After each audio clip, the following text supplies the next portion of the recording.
Welcome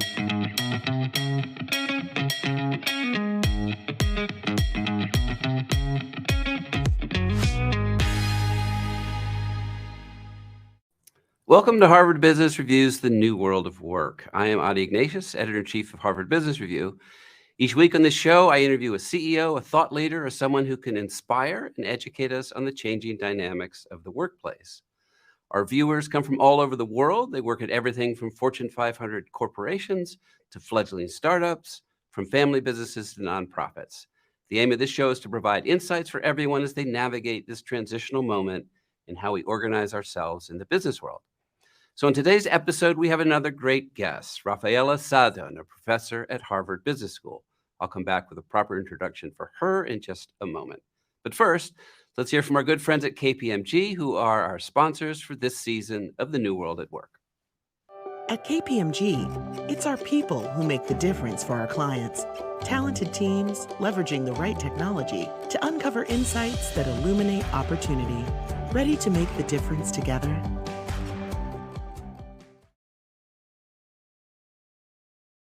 Okay, now before we begin, if you are an HBR subscriber watching this, you can head to hbr.org/newsletters to sign up for the New World of Work newsletter, where I offer an inside look each week at these interviews and talk about some of the most interesting takeaways.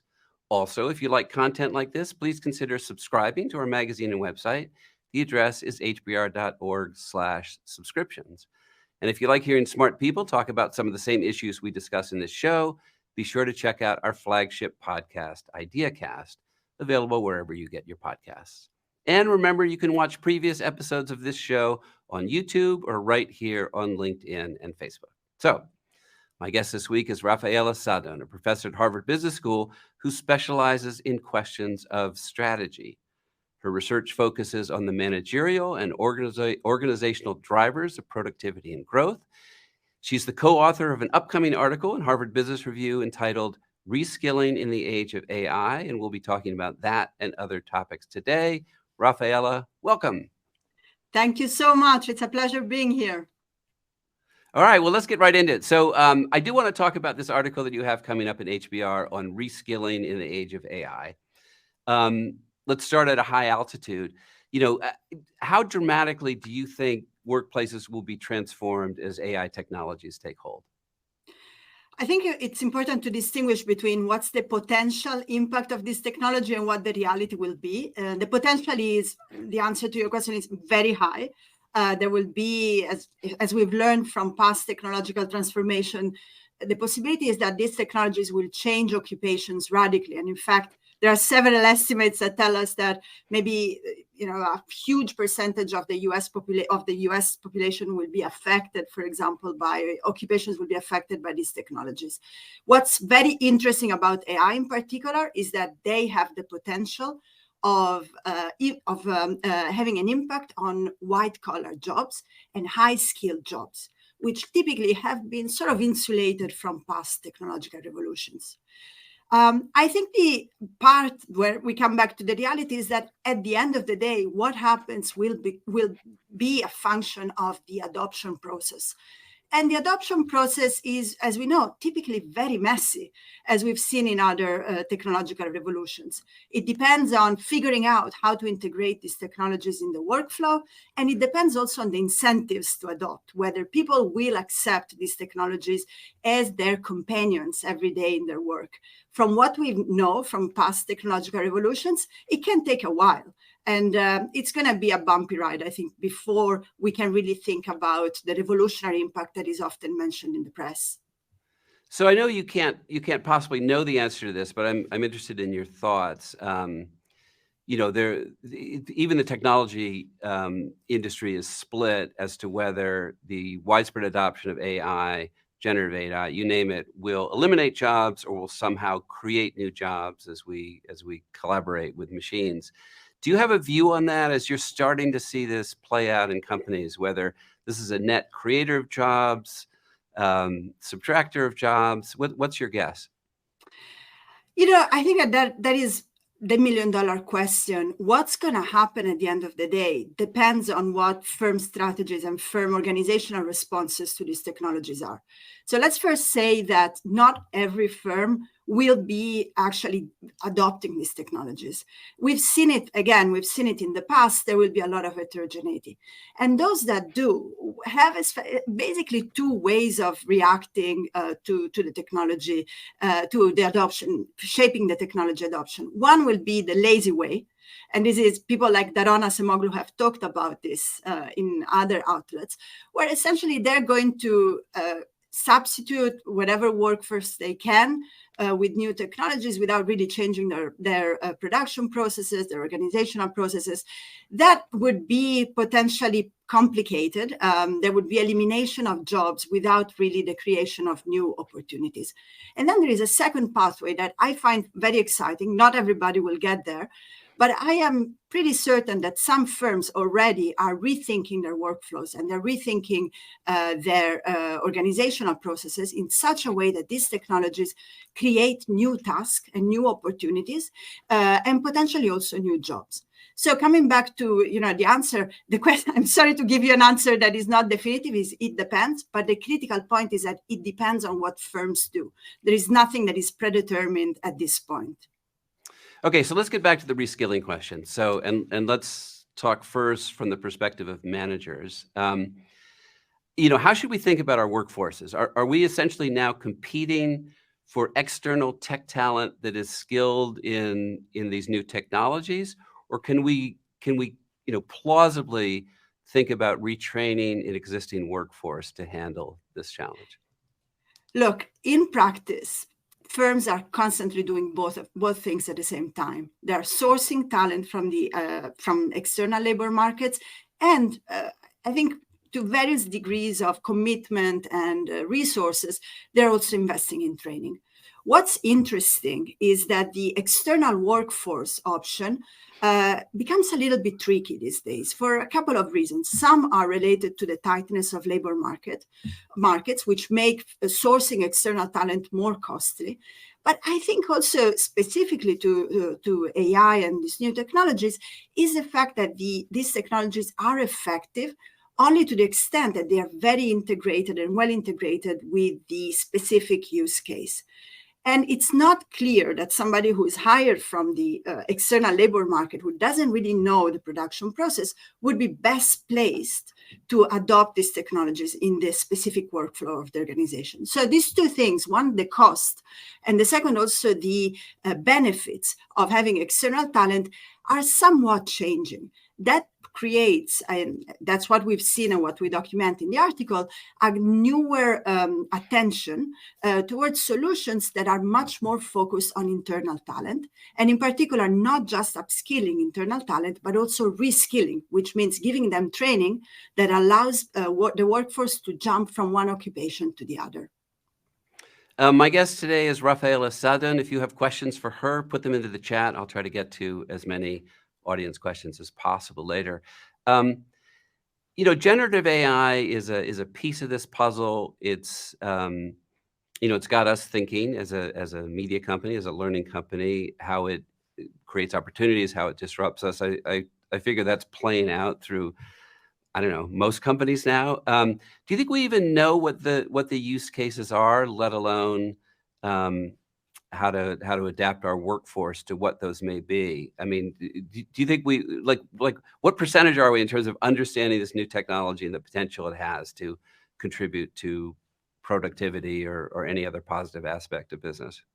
I think it's very early stage, to be honest. There is, the estimates that I was mentioning before of this potential transformational effect of AI on occupations and jobs are typically based on taxonomies of occupations, where you can break down an occupation in multiple tasks. And then there is an inference that says, well, these tasks seem to be amenable to AI and this doesn't. And that's how we come up with these very large estimates of the potential impact of the technologies. Now, when it comes to the reality, of course, even if an occupation is the same in principle, it can be very different across different firms. And, one of my favorite examples, I have a student here in my executive programs that told me how he adopted AI in this shoe manufacturing company. And you can, I won't get into the details of what he did, but he really thought for 2 years about the specifics of the production process in his firm and then modeled the AI adoption based on what he was doing and what he was needed. I think that this is a case where we're not talking about just getting a computer out of the box and plugging it. There will be a lot of adaptation. And this is what makes every prediction, I think, extremely unreliable at this point. So I think you said before that on the one hand, managers are going to be looking for talent that's out there, and on the other are going to need to reskill their own workforces. So let's talk about internal reskilling. How does a leader create a reskilling program that works? And are there takeaways from companies that you've seen who seem to be doing this effectively?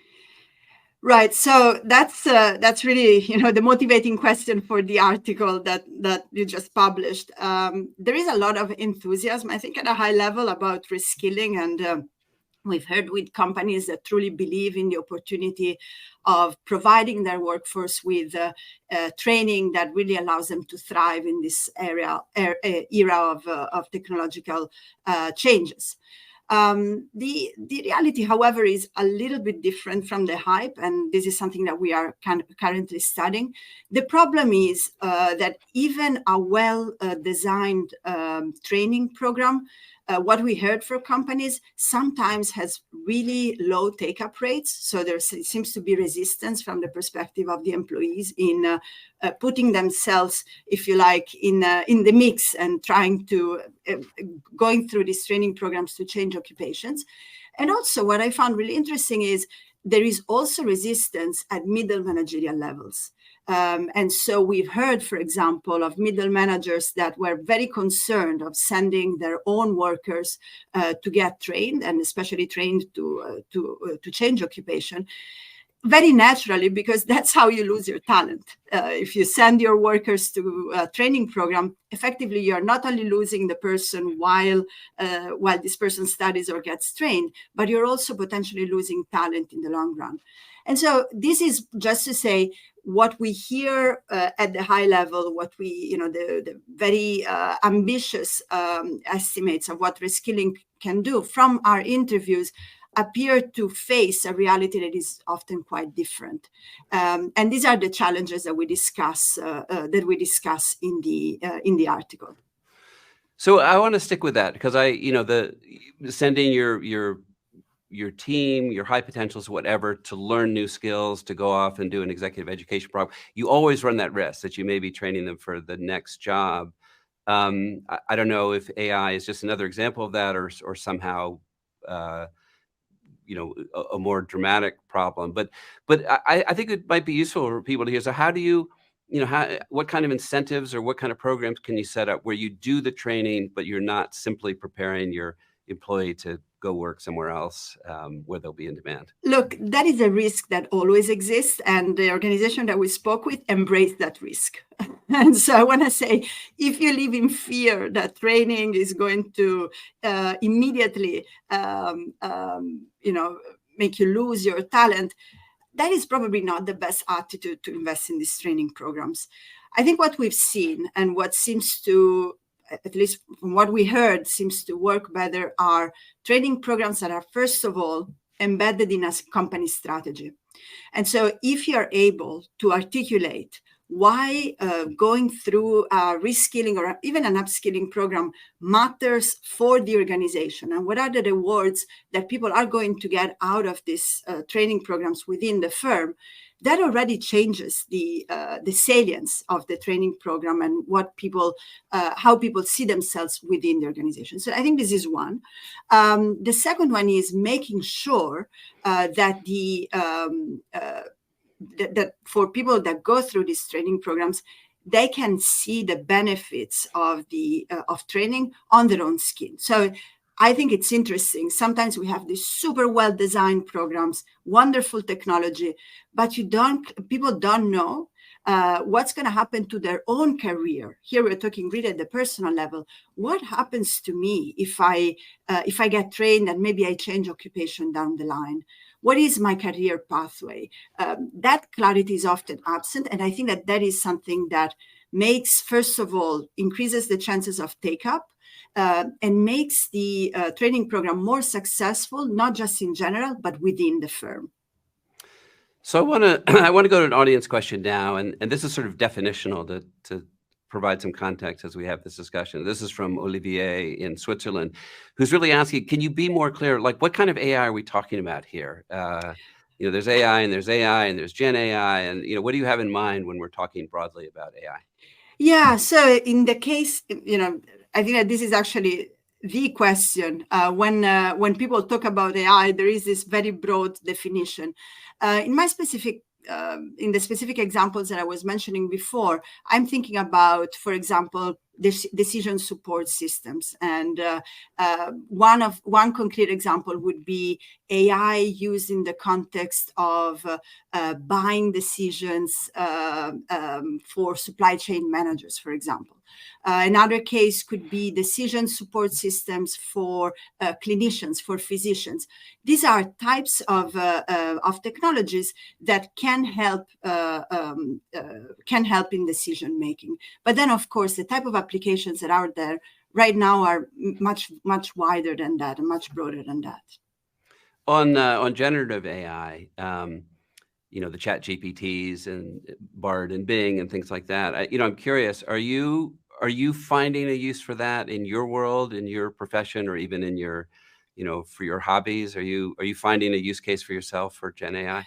Absolutely. And in fact, I'm an economist by training, and machine learning has gradually permeated even what we do at an academic level. The type of information that we can now distill from unstructured data is just incredible with large language models. And in fact, Adi, with colleagues, we actually digitized the Harvard Business Review archives.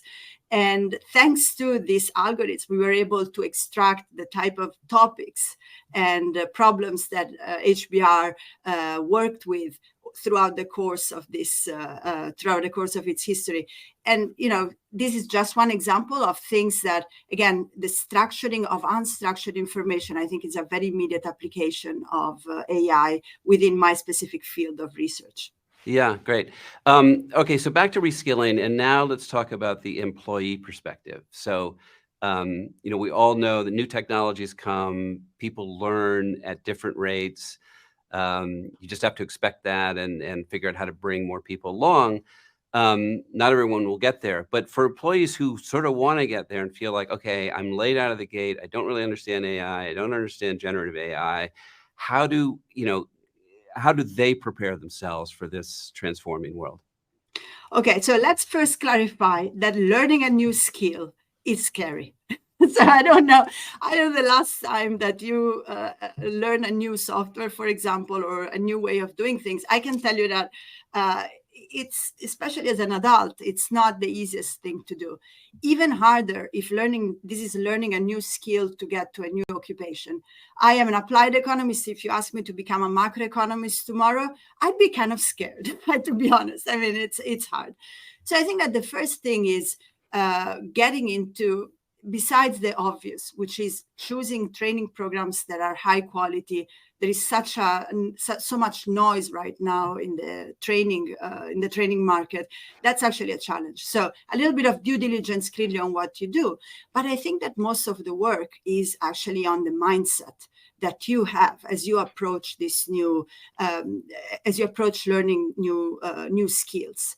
And in particular, I think what matters is trying to put yourself in a condition in which you know that you're going to face some sort of maybe moments of fear or moments of, I just cannot do this, it's too much.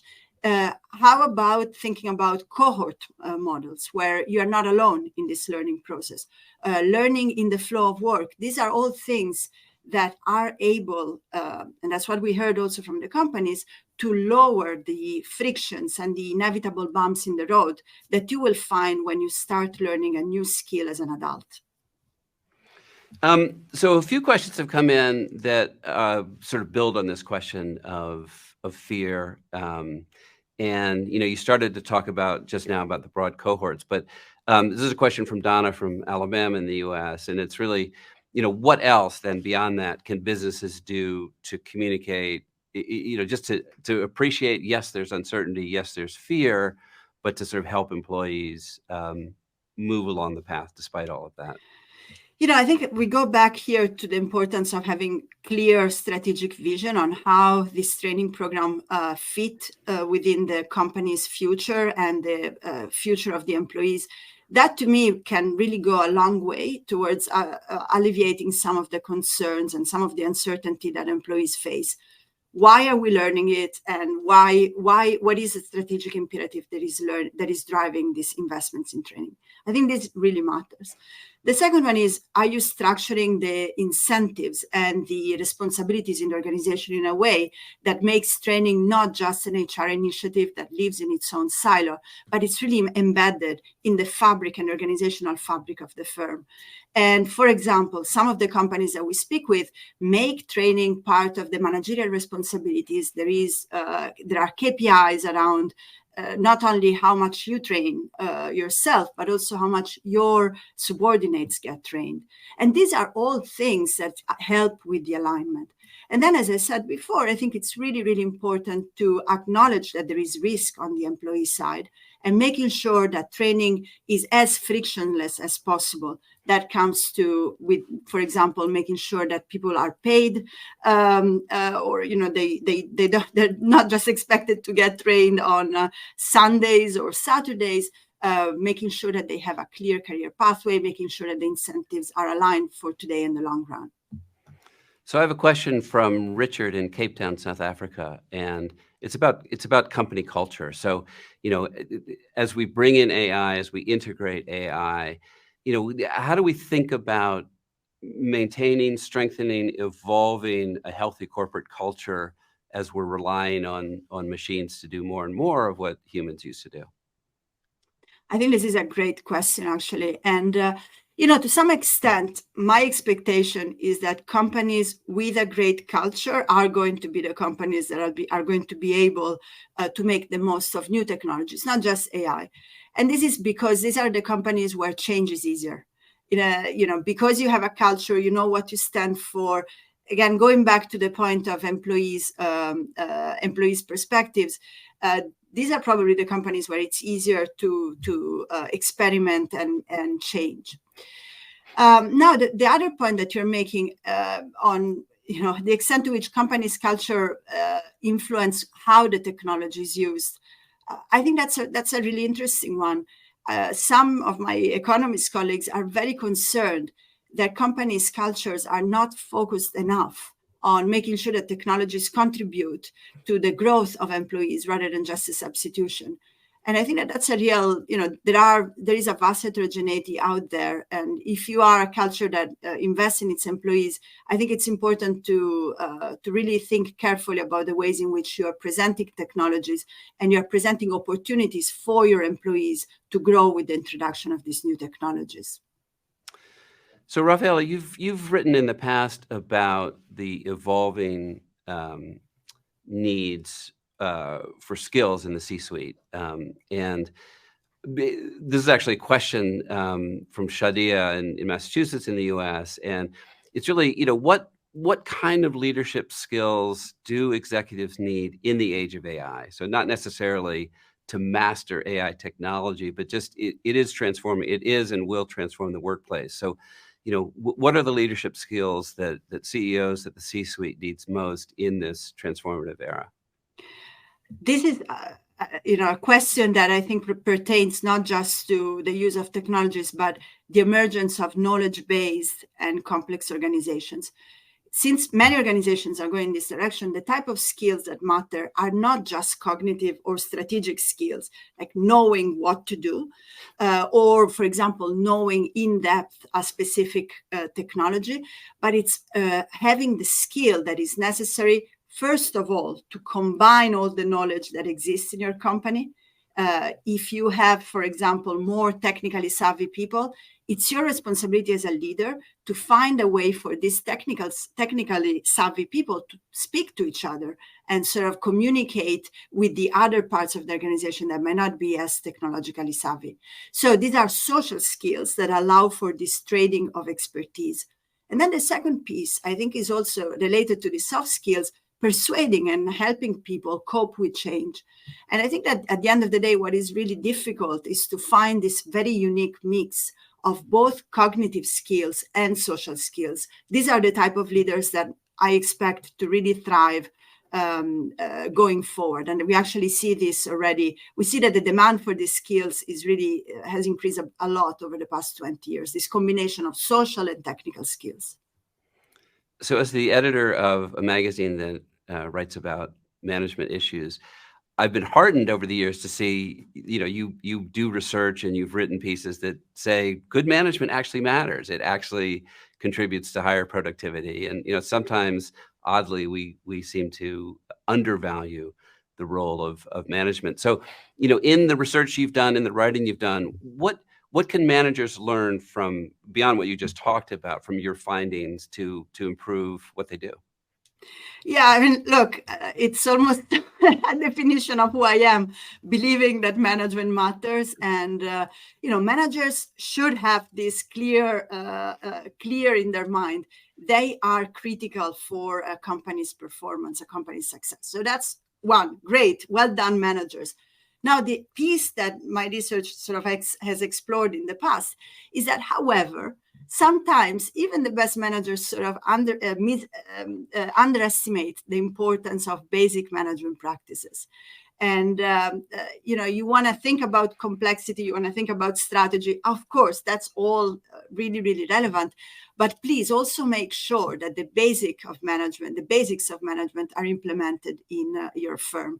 In the research that you were mentioning before, we find that actually there is quite a bit of heterogeneity in the adoption of basic management practices across firms and across a variety of countries and industries, and that this heterogeneity really matters for firm performance. So I think it's, we offer different explanations of why that could be the case, but maybe, starting to understand where you are and not underestimating the basics would be my advice number one.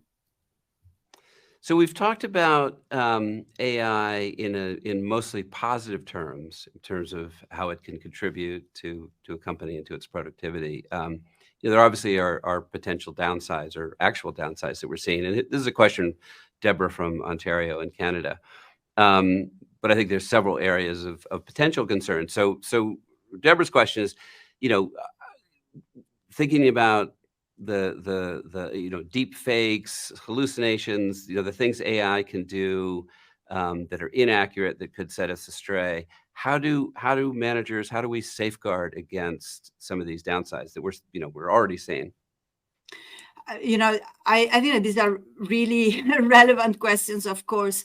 I would go back to saying that we cannot, on the one hand, the cost of using these technologies has really decreased enormously. Even over the past year, OpenAI is not even, the wide adoption is not even a year old. So as the cost of these technologies has decreased so much, my concern is that, and I think this is also your listener concern, is that we would use these technologies blindly without truly understanding that they are not oracle and they're not able to make complex judgments or, the complex reasoning. They are effectively a support system for, but not really like a decision maker in its own. So my advice, going back to what we were discussing earlier, is to think about the use case and never trust something that just comes out of the box. Most of the cost, I think, in the adoption of these technologies will be in adapting these technologies and truly understanding these technologies for your own specific use case. On the one hand, the costs of accessing the basic elements of the technologies have been lowered quite a bit. But on the other hand, where I think people should really focus their attention on is making sure that the adaptation is done carefully and is done in an iterative way, so that you can check how, first of all, making sure that there are no hallucinations, but also making sure that you're adding value to your production process rather than just adding a new fancy toy just for the sake of it. Yeah, no, that's good advice. I do want to talk to you also about just the transformation in the workforce that's happened really, because of the pandemic, that caused us all to adapt. Many of us are still in a hybrid work environment. to what extent do you think that period and what we learned from that period has permanently transformed, both the workplace, but also how we think about work, how we interact? What are the lasting takeaways from that moment? Look, I think that there has been definitely a shift. We see it, for example, in job adverts that now include remote work options. I've done some work on this, and you can see that there has been definitely a big jump, especially during the pandemic months, in the extent to which companies that were not offering remote options or hybrid options now do that. Now, however, and again, this is looking at the data is useful there, you also observe that there is tremendous heterogeneity across firms in the extent to which hybrid and remote jobs are being accepted in a sort of post-pandemic world. What we are seeing is that what matters is not so much the location, but is the extent to which the design of the job is complemented by other organizational choices. Just to give you a few examples, the documentation of work, ways of communication, ways of promoting people also, even if they're not in the office. So going back to your question, definitely one shift, but also an opening up of heterogeneity that I think is still playing out. So having looked at technology and its effect on the workforce, I'm curious whether you are a techno-optimist or a techno-pessimist or absolutely neutral. I mean, I feel like we all make a choice as to who we are on that, and maybe it amplifies, who we are inside. But I'm curious, as you've looked into some of these technologies in the workforce, are you basically optimistic, pessimistic, neutral? How do you think about that? I am an organizational economist study. So the answer that I'm going to tell you is everything will be different. And I think what's important for your listeners is that as these new technologies emerge, what we might see is, and what we've seen also in the past, is a polarization of outcomes across firms. My expectation is that maybe on average we won't see much, or we will see something, but not as dramatic. But we will see vast differences in the extent to which some firms are really able to click and figure out how to use these technologies for their own benefit. In the past, these firms have typically been quite the larger ones, because there are economies of scale in technology. And then we will see other firms that just don't get it. So I would just be alert, not just on the average effects, but I would be very, very careful about this opening up between those that are at the frontier and those that remain behind. Yeah. All right, Raffaella, we're almost out of time, but I really want to thank you. Thank you for being on the show. Thank you for your thoughts. I mean, this topic, reskilling in the age of AI, is the cover story in the newest edition of Harvard Business Review, co-written by you. And thank you for that. And thank you for being on the show. Thank you so much for having me. All right, great. So I want to thank you all for joining us today. Just a reminder, you can watch previous episodes of the show on YouTube or right here on LinkedIn and Facebook. Next week, that's Wednesday, August 30th at 12 noon Eastern Time, my guest will be Arthur Brooks. He's a best-selling author and an Atlantic magazine columnist who specializes in tapping the highest levels of science and philosophy to provide people with useful strategies to live their best lives. He is the co-author with Oprah Winfrey of the forthcoming book, Build the Life You Want, The Art and Science of Getting Happier. So be sure to tune in next week for that. Now, if you're an HBR subscriber watching this, you can head to hbr.org/newsletters to sign up for the New World of Work newsletter, where I offer an inside look each week at these interviews and talk about some of the biggest ideas that come out of them. And if you like content like this, again, why not subscribe to our magazine and website? The address is hbr.org/subscriptions. Finally, we want to thank again our friends at KPMG, who are our sponsors for this season of the New World of Work. So thank you all for tuning in today. I'm Adi Ignatius, and this is the New World of Work.